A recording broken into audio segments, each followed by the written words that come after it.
Buenas tardes, mi nombre es Cridel Estefanía Linares Espinosa, soy estudiante de la licenciatura de Enfermería de la Coordinación Académica Regional Altiplano y hoy vamos a hablar de las referencias en APA de la materia de metodología de la investigación. Y bueno, ¿qué son las referencias en APA? Este es un conjunto de elementos detallados para identificar la fuente de la que se extrae la información. Esta incluyen elementos esenciales y complementarios. En los esenciales vamos a tener como es el autor, el título y el pie de la imprenta. Y en los complementarios van a ser el número de páginas, el nombre del traductor, la colección o serie y el número de tomos, entre otros.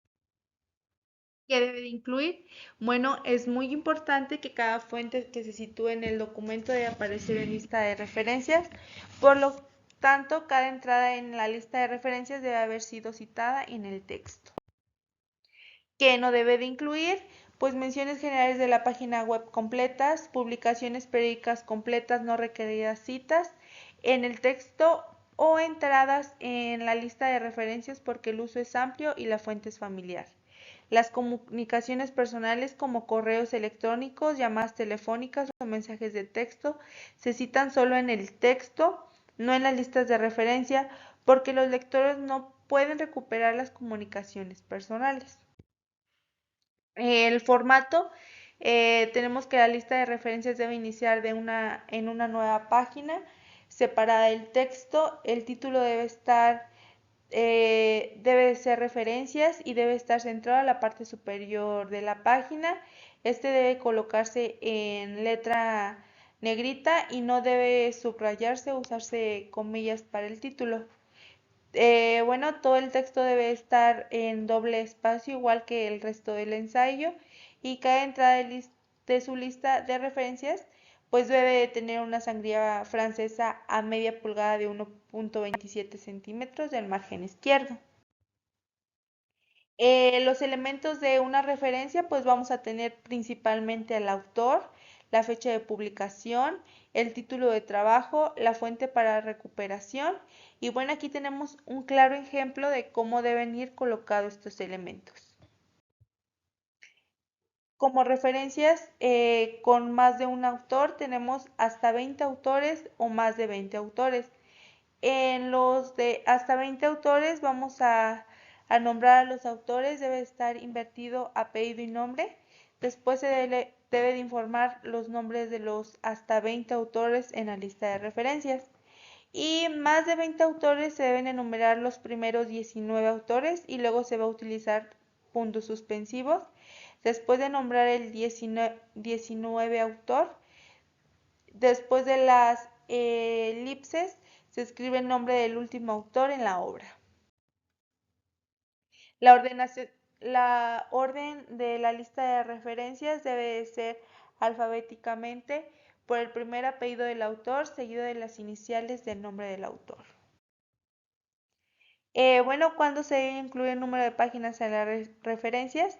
Se debe incluir el número de páginas en las referencias de acuerdo al tipo de fuente que se sitúe. Se incluye un rango de páginas en una referencia cuando la fuente es parte de un trabajo paginado más grande, como es el caso de un capítulo en un libro editado o un artículo de una publicación periódica, como por ejemplo un periódico impreso o una revista impresa. Bueno, tenemos ejemplos de cómo citar en un libro. En un libro impreso va primero el apellido, el nombre, entre paréntesis va el año, luego el título de trabajo y pues bueno, la editorial. Y luego tenemos el libro en línea, que es el apellido, el nombre y apellido y nombre. Y luego el año, el título del libro, la editorial y pues el link. Luego tenemos un libro con editor, que es el apellido, el nombre, la editorial entre paréntesis, el año entre paréntesis, el título de trabajo y pues bueno, editorial. El artículo científico, vamos a empezar por apellidos, después se inicia el nombre del autor, el año de la publicación y luego vamos con el título del artículo, subtítulo, nombre de la revista y número del modelo, número del volumen, número de la revista número de la primera página y número de la última página. Bueno, en la página web vamos a proporcionar una fecha específica. Este podría ser el año, el mes y año, o el día, mes y año.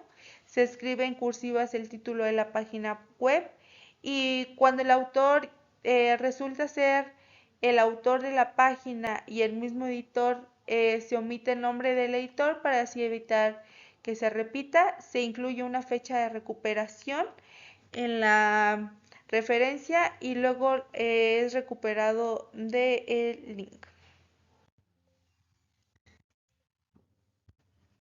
Después vamos a tener los videos. Este es, sigue el estándar de quién, cuándo, qué y dónde. Primero vamos a poner el nombre del autor. Bueno, en su caso puede ser el nombre de usuario de YouTube, la fecha, el título del video y pues el link del video. En un blog vamos a empezar por los apellidos del autor, la inicial del primer nombre, la fecha completa, el nombre del blog y pues el link del blog. Y pues bueno, muchas gracias. Esto sería todo.